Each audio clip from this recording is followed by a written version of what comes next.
Como todos sabemos, la gestión de negocios internacionales durante la pandemia han tenido evidentemente una repercusión que ha generado alguna suerte de demoras, atrasos y trabas en el desarrollo de lo que nosotros le llamamos esa pesada carga burocrática, esa mochila de la cual no nos podemos liberar todavía a lo largo de la historia republicana. Siempre se ha asociado el concepto de administración pública con burocracia, o administración pública con lentitud de trámites, o administración pública con falta de visión empresarial e innovación. Les voy a demostrar el día de hoy que en el aspecto aduanero se han tomado decisiones, no ahora con ocasión de la pandemia, sino se ha venido desarrollando a través del tiempo un objetivo grande de alcanzar la aduana digital, la aduana sin papeles, basada en los grandes desafíos que el comercio internacional y el mundo viene invocando cuando realizamos nosotros transacciones comerciales permanentemente con los 3 socios comerciales más importantes para el Perú. Me refiero a Estados Unidos de Norteamérica, la Unión Europea y la República Popular China. Es así como empezamos nosotros nuestra disertación el día de hoy señalando primero el campo de estudio. ¿Qué son los negocios internacionales para nosotros? ¿Ok? Los negocios internacionales no se limitan solo a transacciones privadas o gubernamentales entre 2 o más países. Ese es un concepto muy sencillo de los negocios internacionales. Los negocios internacionales hoy involucran la participación de actores claves, como por ejemplo los operadores logísticos. Esta pandemia, este fenómeno que nos ha aislado del mundo en la presencia física de las gestiones, ha obligado a que los operadores logísticos cambien su modelo de negocio y se enfrenten a un reto, a un desafío. El desafío es mantener la misma velocidad como se hacen las transacciones comerciales entre compradores y vendedores al momento de empezar a conectar los diferentes eslabones de esa gran cadena que nos va uniendo desde Shanghái, China, hacia Lima, Perú, o desde Barcelona, España, hacia el puerto del Callao, o a lo mejor, miren, siendo un poquito más visionarios, desde la India, con quien estamos a punto de firmar un TLC, ¿no es cierto?, hacia uno de los puertos claves del Perú, como puede ser Paita o Mollendo. Entonces, cuando hablamos de negocios internacionales, hablamos de ventas, pero hablamos también de inversiones.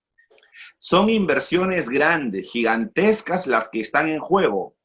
Algunos se han sorprendido al ver cómo, a pesar de la pandemia, el Perú sigue registrando volúmenes de exportación. Y la respuesta es muy sencilla. Las inversiones han sido pactadas en el 2019 y por lo tanto no había ninguna justificación para detenerlas. Había que adecuarse a este nuevo modelo, a esta nueva coyuntura, para continuar desarrollando embarques. Y aquí juega un papel fundamental el sistema de transporte. Todos sabemos que más del 70% del transporte internacional se moviliza por el transporte marítimo.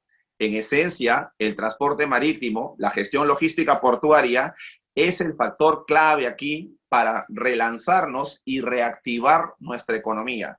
Cuando le preguntan a los economistas las recetas que nos pueden dar para efecto de reactivar la economía tras la pandemia, todos insisten en que se debe aportar inversiones bancarias o financieras en los sectores productivos, en el sector comercio y en el mercado interno, pero descuidamos un poquito un aspecto que desde mi punto de vista es clave, y es el aspecto vinculado a las exportaciones.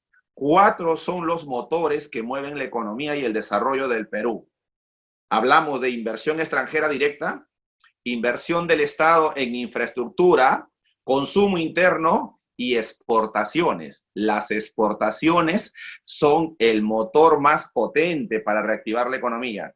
Y el factor clave para que las exportaciones vuelvan a lanzarse está en el sector transportes, en el sector logístico, porque no cabe duda que la agroexportación y la minería han seguido produciendo, obviamente con ciertas restricciones, ¿no? Con cierto retraso, pero han seguido produciendo en esta etapa de aislamiento social obligatorio y por lo tanto estamos preparados para lanzarnos. Incluso, miren, sin pecar de optimista, si revisamos nosotros la publicación que hace el diario Gestión, el diario El Comercio, ¿ok?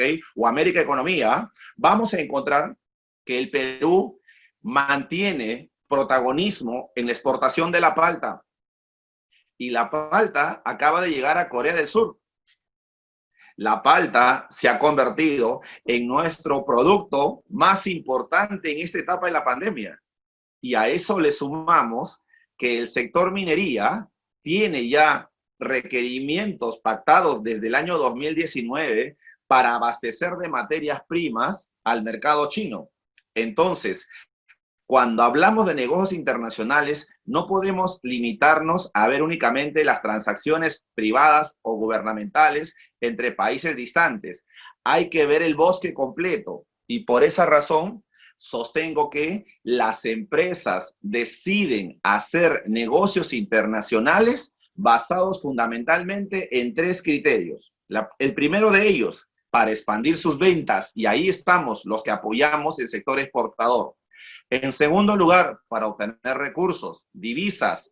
Si no ingresan divisas al mercado peruano, si no oxigenamos la economía, la recesión nos va a empezar a pasar la factura. Y entonces tenemos que trabajar sobre la base de que uno de los 4 motores más importantes para reactivar la economía es el sector exportador, porque nos va a permitir oxigenar la economía. Y el oxígeno que necesitamos son las divisas, y las divisas se obtienen solo formalizando los embarques de productos no tradicionales, porque el sector minería ya está garantizado. A eso le sumamos que las empresas agroexportadoras hoy están minimizando riesgos. ¿Y de qué manera se han preparado para minimizar riesgos? Han aprendido rápidamente la estrategia de naciones emergentes. ¿Qué aprendieron en nuestro país? Que si yo quiero colocar mi palta en Corea del Sur, no basta con poner una bonita publicidad, un bonito comercial o enviar, ¿no es cierto?, una muestra para que disfruten los potenciales compradores en Corea. Ahí no está el secreto. El secreto está en conocer al detalle los requisitos, certificaciones y permisos fitosanitarios que el gobierno de Corea exige para los productos de este nivel para adecuarnos a ese estándar. Y una vez cumplido ese estándar, ya podemos entonces tener la bienvenida asegurada a nuestros productos, como ha ocurrido con China, ocurre hoy con Corea del Sur, ocurrió en el pasado con Europa, ocurrió con la FDA americana. Ya aprendimos. Incluso, miren, sin caer de infidente, sabemos que un grupo de funcionarios de la República de Corea estuvieron el año pasado en el Perú. Y esos funcionarios pertenecían al Ministerio de Agricultura de Corea.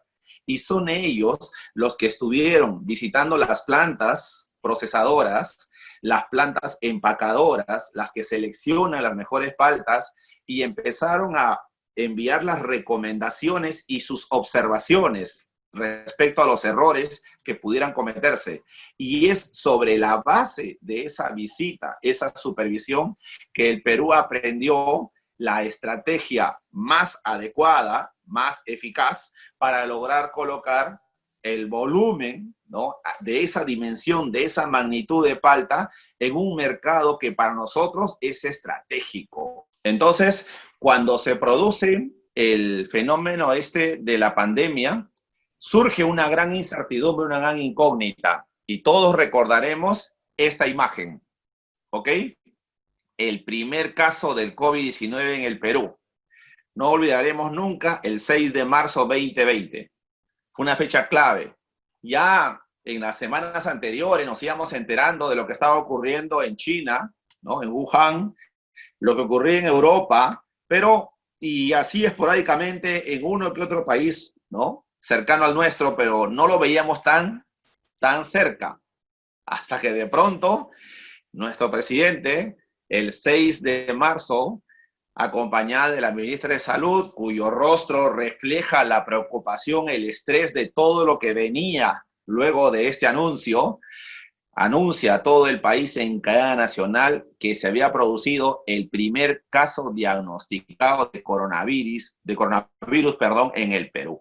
Era de un ciudadano peruano que venía de vacaciones de Europa y trajo consigo el virus. Y se encendieron las alarmas, pero inmediatamente, en las horas y días siguientes, surgió una gran interrogante. Y la interrogante es, ¿y ahora cómo lo vamos a enfrentar sabiendo la magnitud de este problema? Entonces, la primera medida que adoptó el gobierno fue el aislamiento social obligatorio. Ordenaron el aislamiento social obligatorio, se declaró la cuarentena por 90 días en nuestro país y asimismo se dictó la inmovilización social obligatoria por las noches. Y entonces surgió la primera gran medida de contención: aislamiento social obligatorio y movilización social obligatoria por las noches. Y muchas de las actividades se detuvieron drásticamente a partir del 16 de marzo. Y es ahí donde el equipo de salud, los médicos, enfermeras, empezaron a librar una batalla sin cuartel, ¿no? Para efecto de enfrentar los primeros casos de contagio que iban llegando a los hospitales públicos. Dada esta coyuntura, el gobierno decidió qué tipo de actividades eran las únicas que estaban permitidas salir de casa.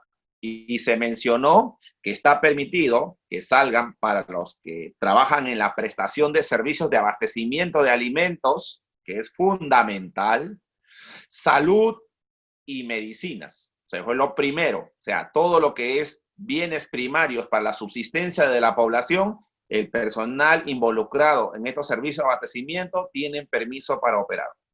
Del mismo modo, los servicios de agua, saneamiento, energía eléctrica, gas, combustibles y telecomunicaciones. Y por último, un aspecto que es clave, tiene que ver con la asepsia, la limpieza y recojo de residuos sólidos y los servicios funerarios.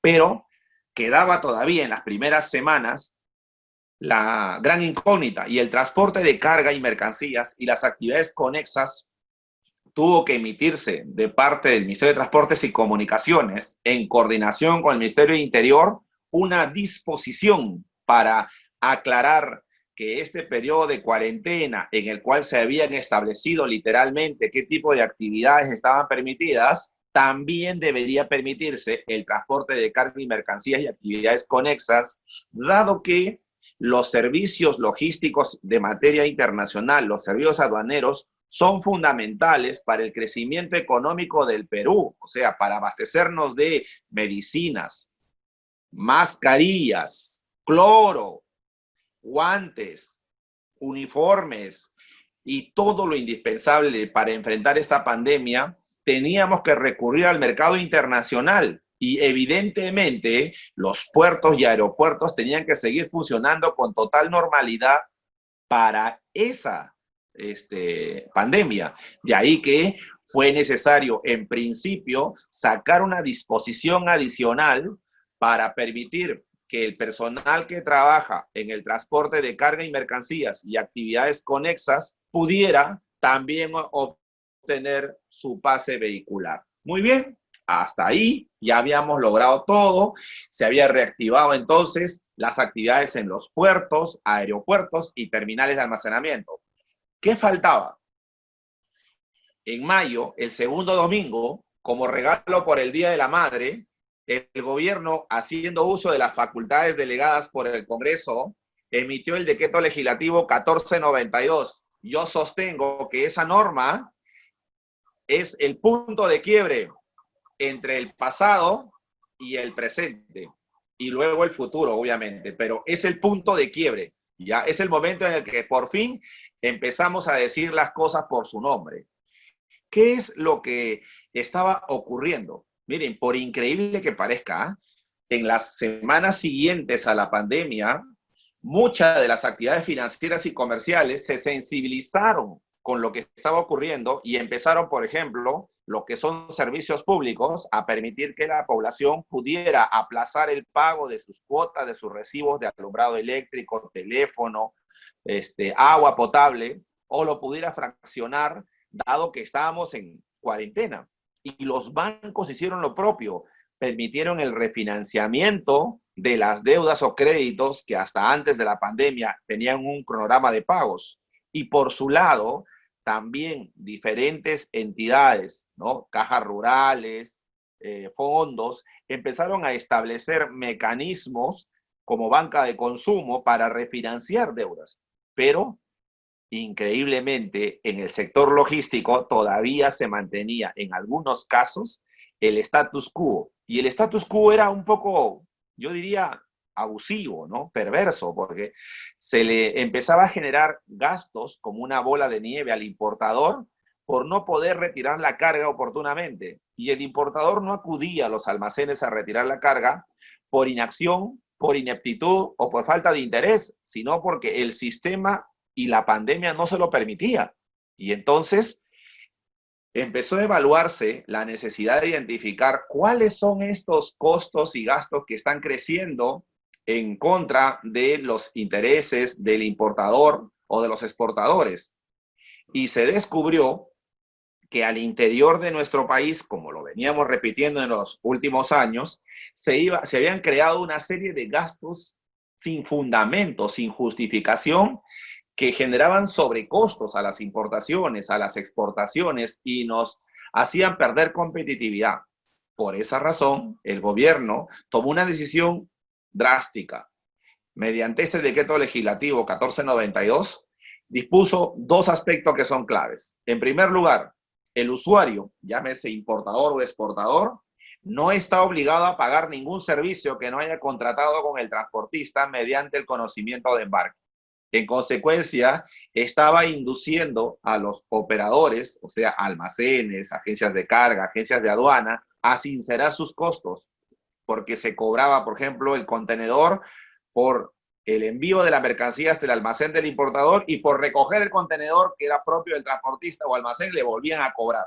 Se cobran vistos buenos, o sea, gastos que iban siendo una suerte de traba, ¿no? Para el comercio exterior. Entonces se dijo, mire, vamos a sincerar costos y a partir de ahora el usuario no está obligado a pagar ningún servicio adicional aquí en destino que no haya sido pactado previamente con el transportista.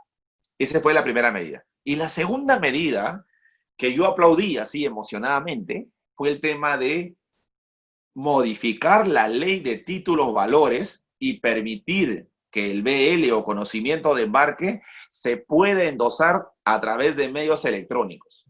Esta es la medida más revolucionaria, porque hasta hace más de 4 años la aduana ya tenía este módulo informático. La aduana ya implementó hace más de 4 años el sistema de endoses electrónicos para los agentes de aduana.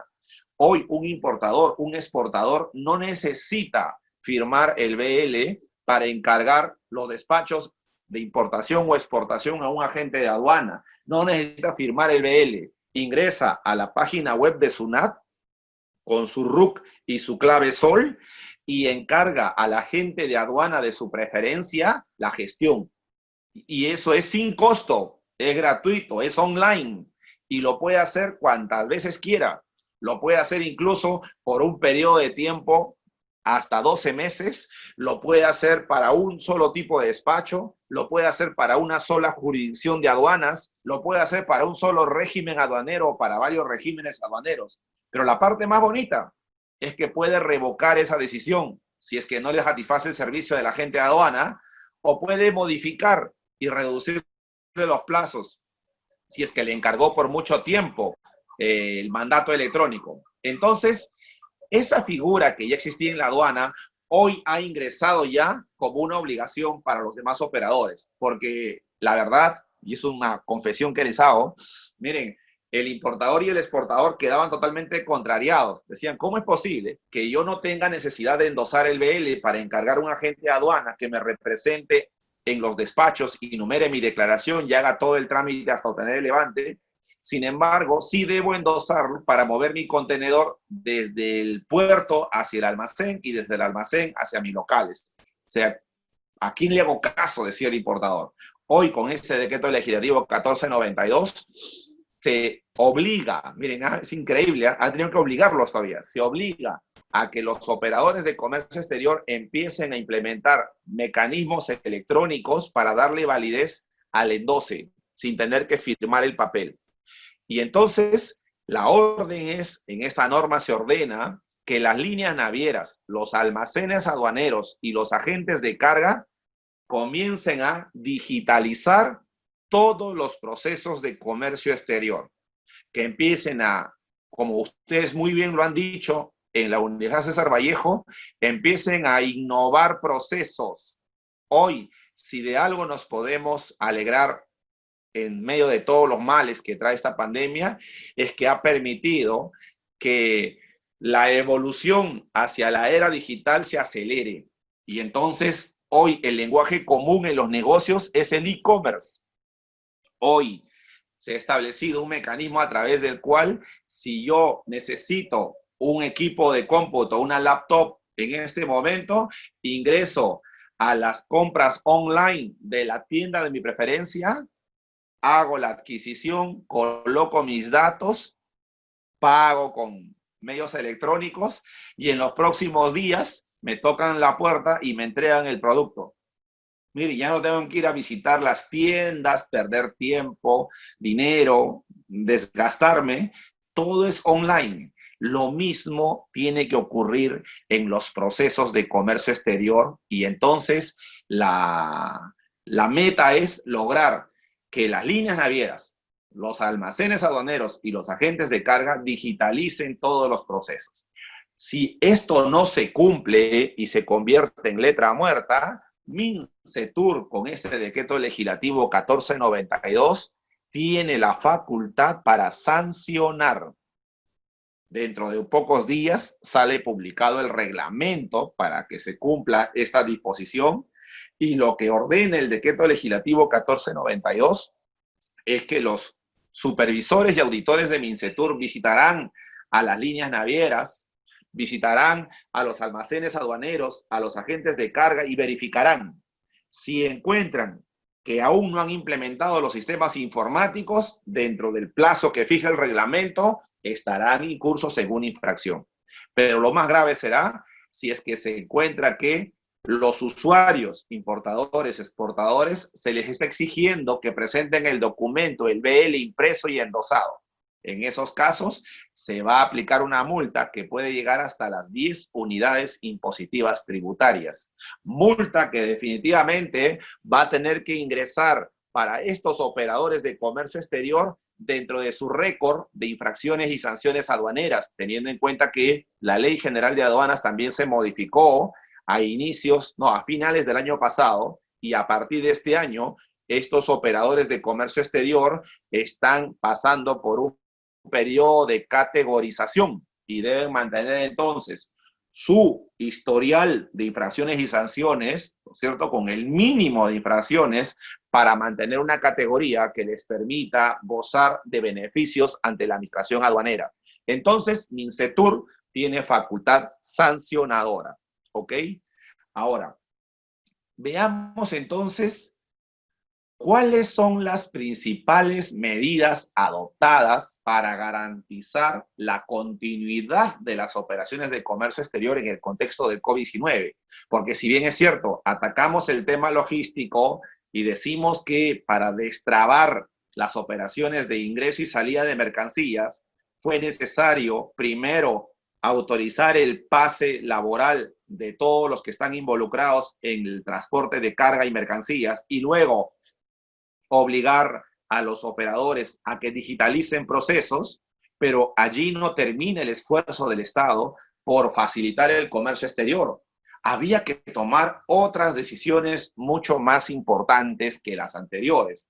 Y entonces, ¿qué fue lo que se hizo? Miren, el objetivo es no detener el despacho aduanero. Todos sabemos que el despacho aduanero es el conjunto de formalidades establecidas en la Ley General de Aduanas y el reglamento que permiten que un importador o exportador obtenga la autorización para la nacionalización de una mercancía en territorio peruano o el embarque hacia el extranjero. Para la continuidad del despacho aduanero se tomaron tres grandes decisiones. En primer lugar, había que contar con un personal en cantidad suficiente, había que hacer una selección, ¿no?, de qué personal es el que debe mantenerse firme en los puertos, aeropuertos y puntos de frontera, brindando el servicio a los importadores y exportadores, y sobre todo que ese personal en la cantidad suficiente no sea vulnerable al contagio. Miren, una decisión bastante técnica, o sea, no es tan sencillo, no es solamente números aritméticos y ver cuántas declaraciones se enumeran en una aduana y por lo tanto cuántos de trabajadores se necesitan. Había que también hacer un estudio, ¿no?, un historial médico de ellos. En segundo lugar, tanto la administración aduanera como algunos operadores de comercio exterior empezaron a establecer puntos de contacto. Tanto la Intendencia de Aduana Marítima del Callao como la Intendencia de Aduana Aérea establecieron a través de la página web de la SUNAT, ¿no?, puntos de contacto, es decir, casillas electrónicas para la gestión de todos los trámites aduaneros online.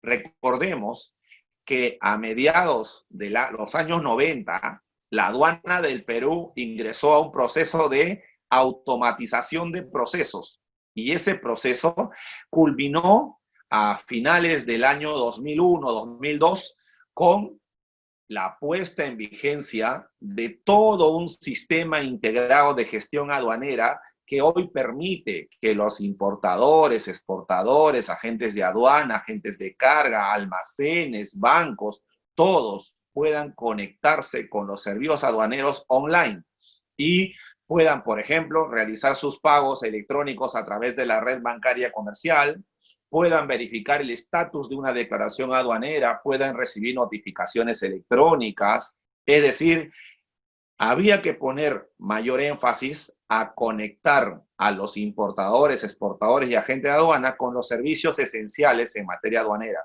Y en la página web se establecieron esos mecanismos. Y por último, algo que es importante, yo siempre he dicho que la logística mueve al mundo. No se puede trabajar si no hay una logística eficiente. Hoy dependemos, por ejemplo, de la conectividad vía Internet por temas de logística. Pero desde el punto de vista del despacho aduanero, la logística obliga a contar con una indumentaria de protección suficiente. Es decir, el personal que esté en contacto con los puertos, aeropuertos, puntos de frontera, almacenes, agentes de aduana, deben contar con todos los mecanismos de protección. Me refiero a guantes, mascarillas, cascos, uniformes, botas, todo lo indispensable para mantener el distanciamiento social y evitar el contagio. Pero si eso no es suficiente, también hay que mantener permanentemente la capacitación. Hay que capacitar a esos jóvenes sobre la importancia de cambiar los modelos de conducta, ¿no? O sea, ya no estamos en el pasado donde teníamos que estrecharnos la mano, darnos un abrazo, tener un contacto más cercano con como socializamos en el pasado. Hoy tenemos que mantener la distancia, hoy tenemos que lavarnos las manos permanentemente, hoy tenemos que cambiar nuestros hábitos de higiene y de aseo permanentemente. Eso significa entonces que para la continuidad del despacho aduanero se necesitó seleccionar el personal en cantidad suficiente y no vulnerable, como lo han dicho en el chat, preferentemente jóvenes, establecer puntos de contacto para la gestión de trámites online y contar con la logística necesaria para que el despacho continúe en todas las aduanas. Y miren, la SUNAT estableció sistemas informáticos acordes con los nuevos tiempos y lo empezó a socializar, ¿ok? Lo primero que hizo la SUNAT es crear una mesa de partes virtual para que todos los contribuyentes y usuarios de comercio exterior puedan realizar sus trámites aduaneros sin tener que salir de casa. Y entonces, esta mesa de partes virtual creada por la SUNAT sirve no solamente para los trámites aduaneros, sino también para los trámites de cualquier contribuyente ante SUNAT. Y está entrelazada con los sistemas aduaneros que ya existen. Por ejemplo, para solicitar la clasificación arancelaria de las mercancías, que todos sabemos que es un aspecto técnico fundamental, clave, para efecto de determinar la base imponible para el cálculo de los tributos aduaneros. En segundo lugar, también sirve la mesa de partes virtual para solicitar el aplazamiento o fraccionamiento de la deuda tributaria aduanera. Es decir, si el contribuyente no tiene liquidez para pagar al contado los tributos, puede ingresar a un programa o un programa de pagos al amparo del artículo 36 del Código Tributario y fraccionar su deuda en 12, 24, 36, 72 meses, ¿ya? Asimismo, también la mesa de partes virtual sirve para solicitar el levantamiento de la inmovilización de mercancías en caso haya sido sujeto a una fiscalización en cualquier punto de frontera, puerto, aeropuerto o almacén aduanero. Hoy también los usuarios pueden solicitar la devolución de las mercancías que han sido incautadas con la simple presentación digital de los documentos que acrediten la propiedad de la mercancía, el ingreso legal al país o la tenencia legal de las mismas.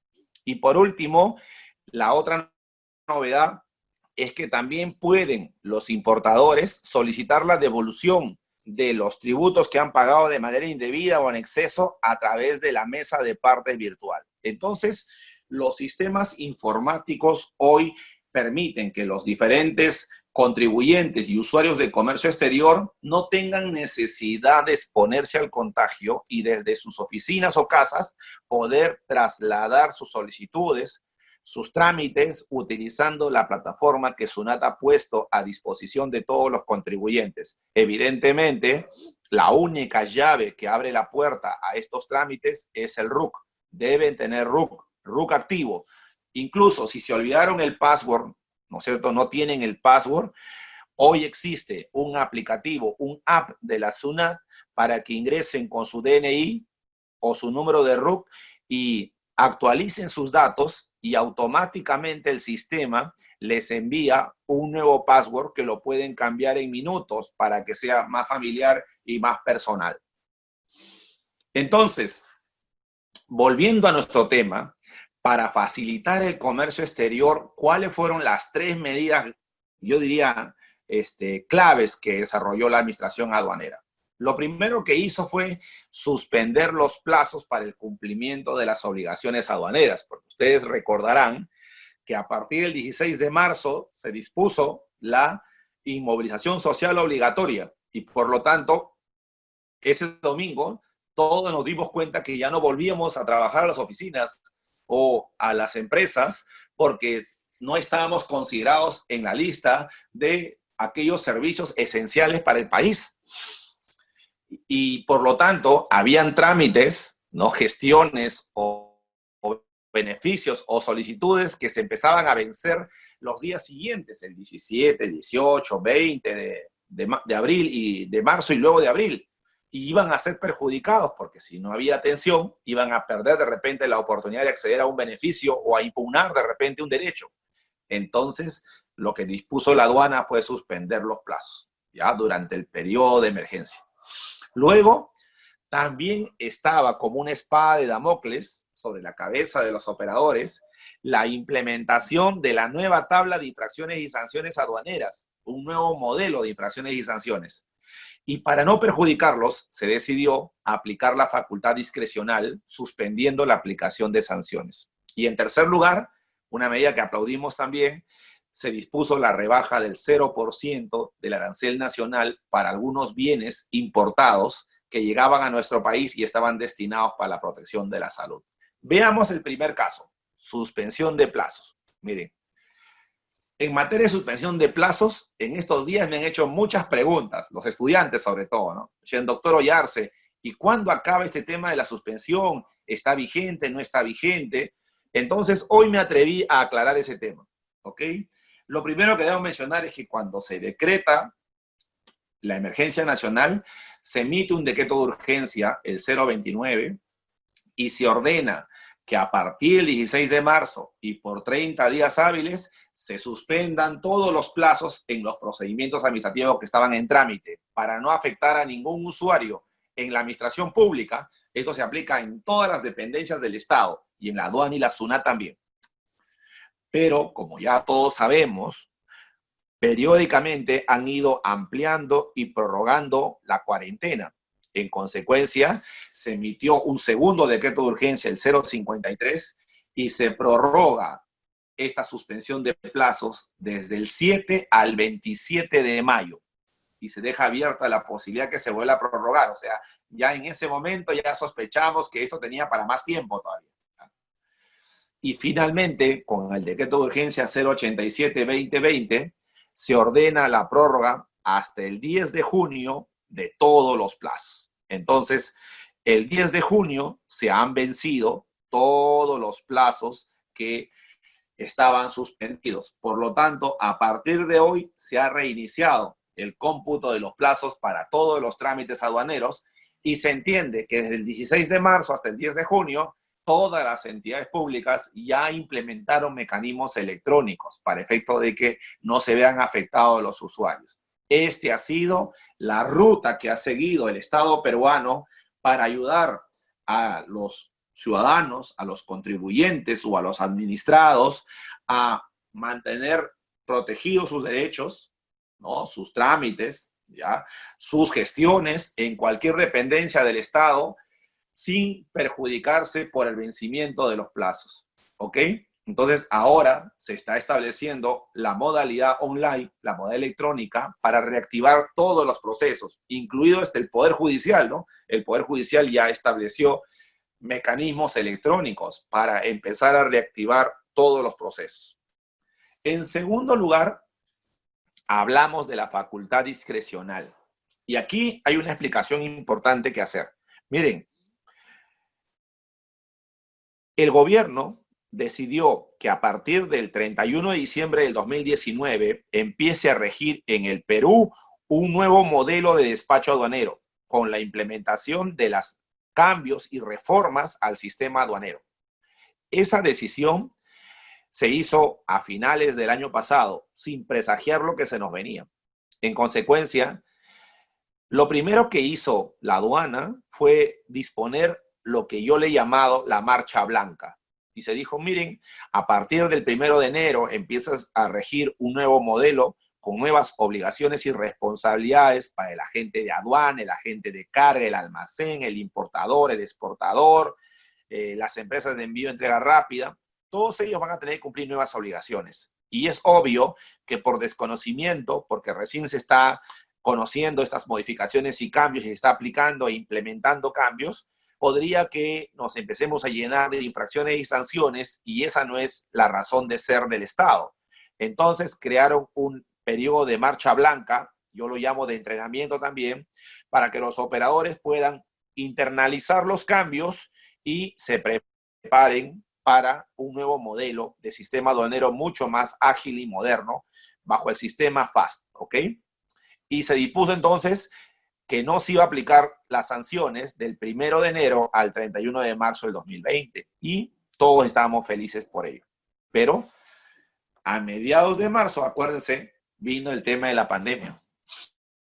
Entonces, inmediatamente la aduana emite una segunda resolución, la 006, y dispone que esta facultad discrecional que lo faculta a no aplicar sanciones aduaneras por causas de fuerza mayor, ¿no? Se pueda ampliar desde el 12 de marzo hasta el 9 de junio, miren.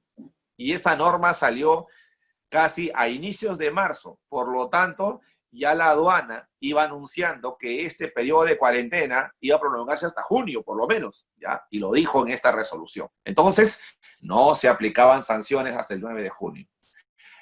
Recientemente, acaba de publicarse una última resolución, hace unos días, indicando la prórroga última de esta facultad discrecional desde el 10 hasta el 30 de junio de este año. Entonces, hasta el 30 de junio de este año no se va a imponer sanciones a los operadores de comercio exterior por algunas infracciones que cometan, dado que algunas de ellas no se pueden evitar debido al tema del aislamiento social obligatorio. Y dentro de estas sanciones y multas, ¿cuál es la que destaca? Yo les he puesto aquí, miren. El despacho anticipado obligatorio. A partir del 31 de diciembre del 2019, los importadores están obligados a gestionar los despachos de importación bajo la modalidad de despacho anticipado. ¿Esto qué significa? Que tienen que transmitir su declaración de aduanas antes de que el barco llegue al Perú, antes de que el avión aterrice en el Perú. Deben hacerlo antes, cumplir con sus trámites antes, para de esa manera acortar los tiempos del levante aduanero y del retiro de las mercancías.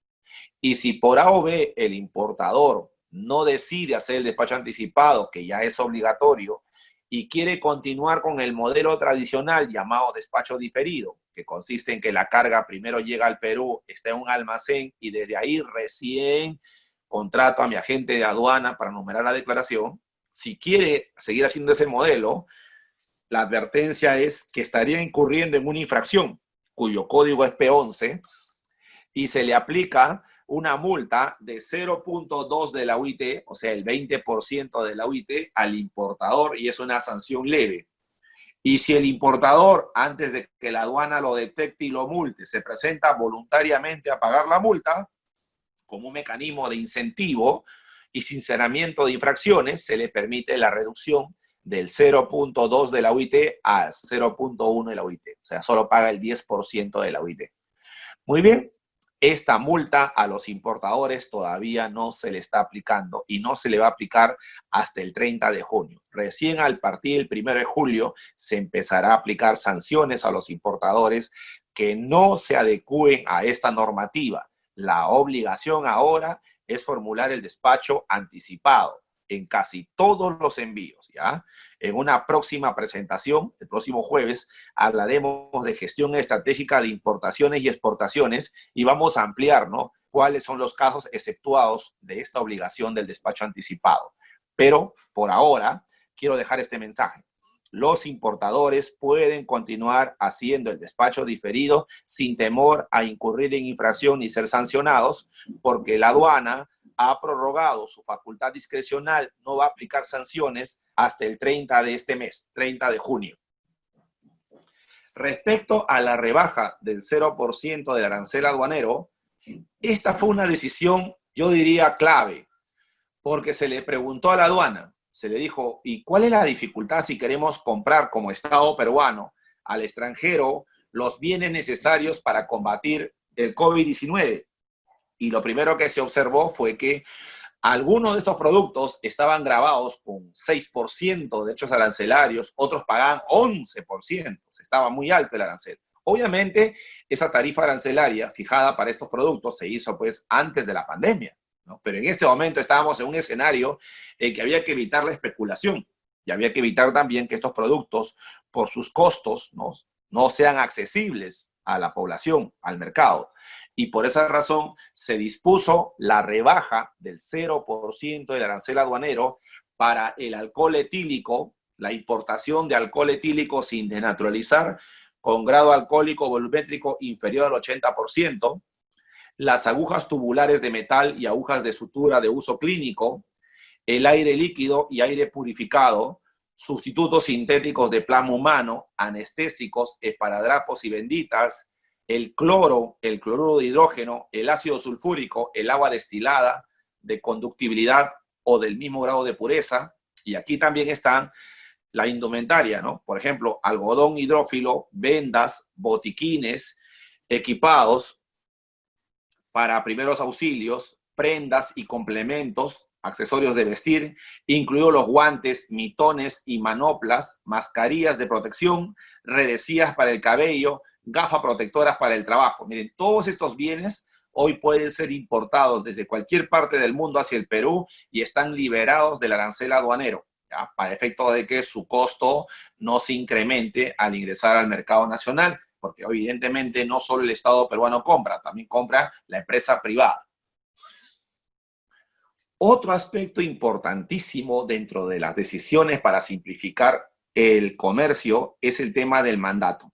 Yo mencioné que con el decreto legislativo 1492 se obliga ahora a que las navieras, los almacenes y los agentes de carga no exijan la presentación del documento físico endosado para movilizar los contenedores o la carga. Muy bien, esto obedece a una yo diría, a una alternativa o herramienta digital que la aduana ha puesto al servicio de los operadores desde hace más de 4 años, llamado el mandato electrónico. Y el mandato electrónico, a partir de este año, con la entrada en vigencia de las modificaciones de la ley de aduanas, es obligatorio. Miren, el mandato electrónico este año, desde enero, es obligatorio en los regímenes de importación para el consumo y exportación definitiva, con algunas excepciones que veremos posteriormente, ¿ya? Entonces, el mandato electrónico hoy es obligatorio. ¿Qué significa el mandato electrónico? Que yo no tengo que firmar ni transmitir documentos de transporte físicos para recién el agente de aduana iniciar el trámite de desaduanaje. Basta con el registro que haga el importador o el exportador a través del portal de la SUNAT, seleccionando al agente de aduana de su preferencia para que esa agencia de aduana lo pueda representar y pueda someterse al procedimiento de importación o exportación hasta obtener el levante aduanero de la mercancía. Dentro de este sistema digital con el cual se ha ido simplificando el comercio, también debemos anunciar que durante la pandemia, teniendo en cuenta que uno de los legados que nos está dejando la pandemia es que está acelerando los procesos de digitalización que varios sectores del Estado peruano tenían todavía en agenda pendiente, hoy lo tienen que implementar ya. El Estado peruano anunció a través de Mincetur que ya había empezado a emitir el certificado de origen digital para los exportadores. Resulta que durante la pandemia las exportaciones no se han detenido. Y un requisito para que nuestro producto ingrese a un mercado extranjero con el cual tengamos un TLC, ingrese sin pagar aranceles ni tributos, es que cuente con un certificado de origen. Y la costumbre era que las cámaras de comercio o ADEX o en la Sociedad Nacional de Industria, los gremios empresariales, emitan el certificado de origen en versión impresa con los sellos y contenidos técnicos aprobados en el tratado con ese país y se lo entreguen al exportador para que lo pueda transmitir hacia destino, ¿no? A través de un sistema de envío-entrega rápida. Hoy, a través de una herramienta informática llamada la Ventanilla Única del Comercio Exterior, BUCE Perú, ya se ha empezado a emitir los certificados de origen digitales. La ventaja de este certificado de origen digital radica fundamentalmente en el ahorro de costos y tiempo, ¿ya? Es más, incluso su validación se hace por parte del país receptor porque dentro de los compromisos que el Perú viene firmando con países vecinos, estamos logrando la interconexión de las ventanillas únicas de comercio exterior.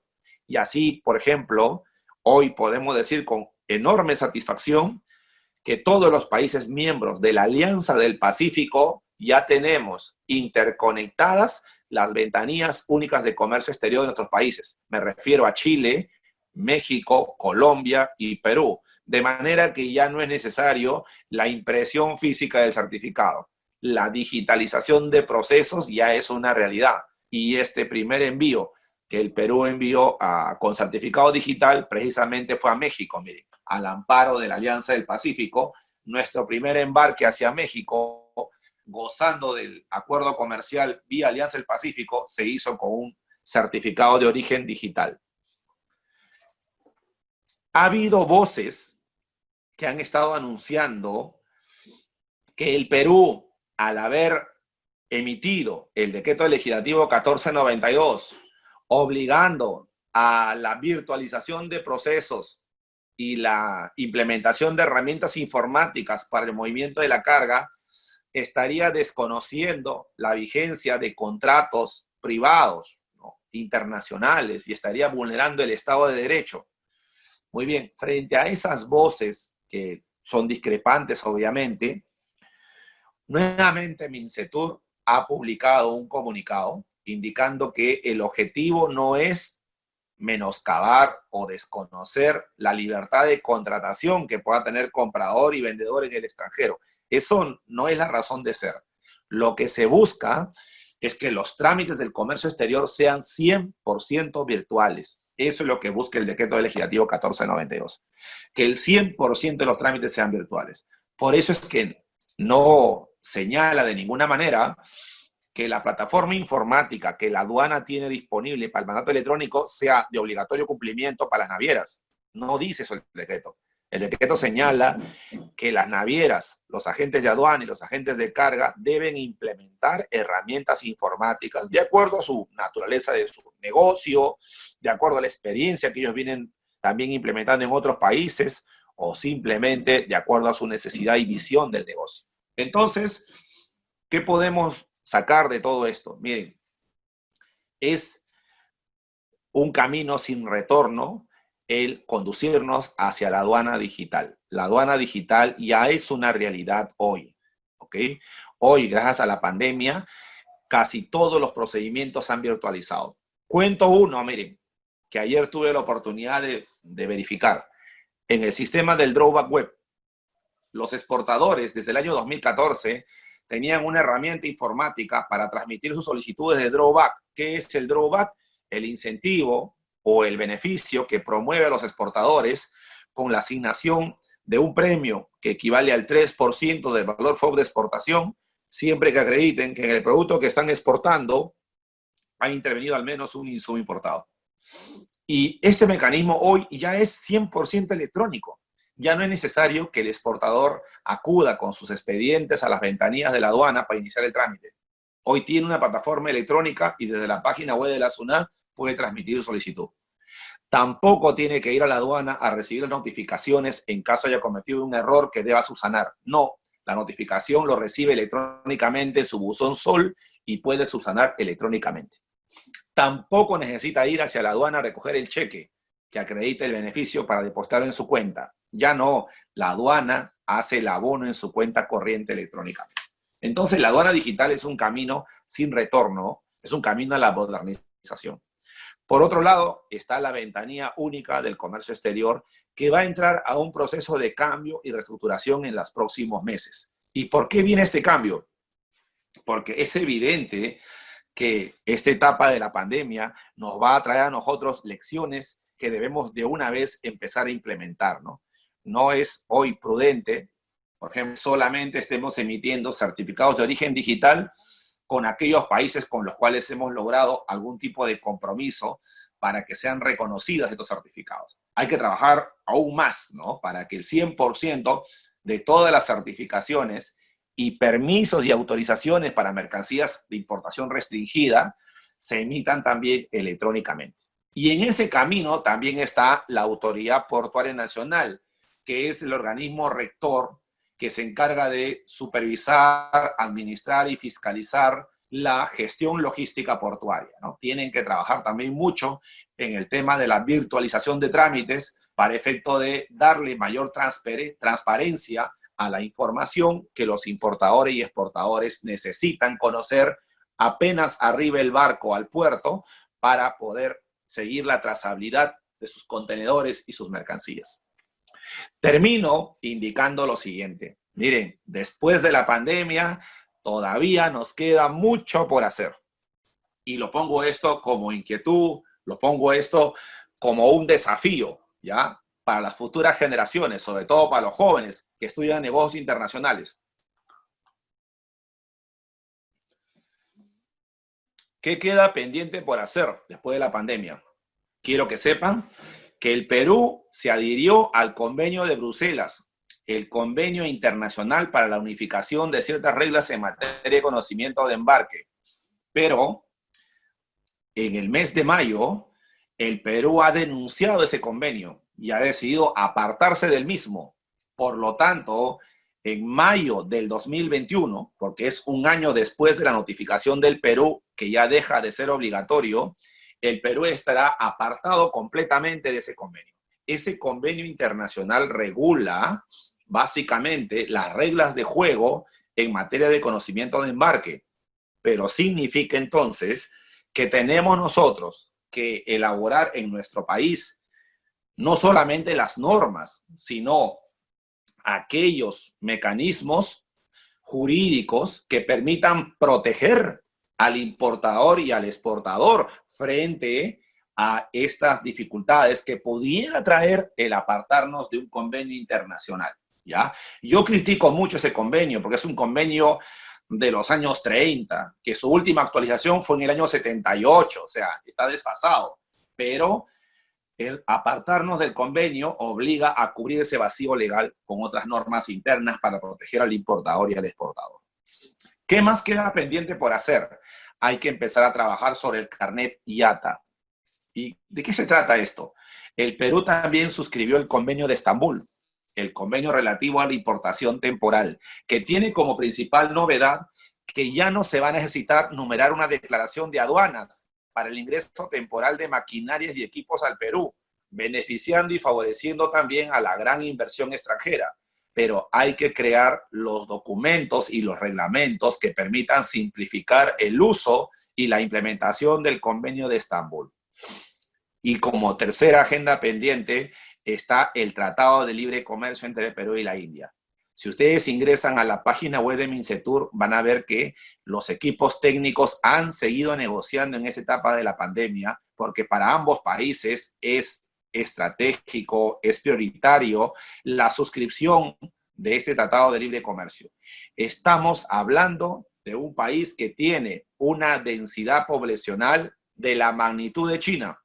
Estamos hablando de un mercado grande, gigante, con lo cual el Perú estaría logrando un aliado estratégico en materia de comercio internacional de enorme importancia, tal como lo hicimos al firmar el TLC con China, luego con los 27 países de la Unión Europea, después con los Estados Unidos, ahora le tocaba a la India.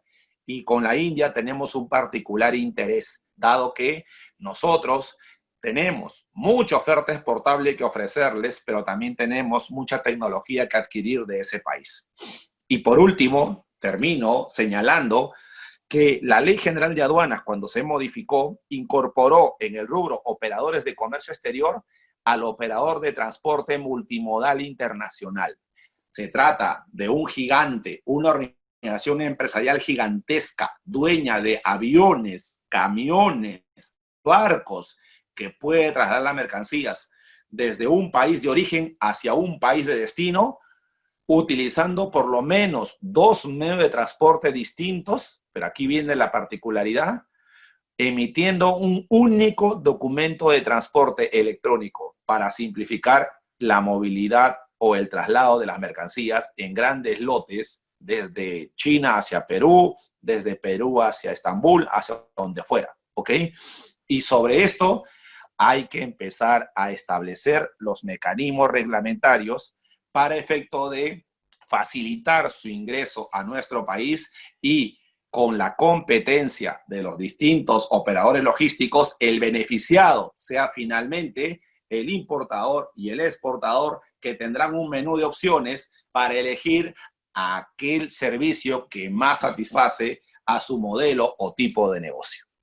Dicho esto, doy por terminada mi conferencia y agradezco una vez más a la Universidad César Vallejo, a la Escuela de Negocios Internacionales, por permitirme el gran honor de dirigirme a esta inmensa comunidad educativa y aportarle desde esta ventana electrónica parte de nuestros conocimientos y experiencias laborales en la materia. Muchas gracias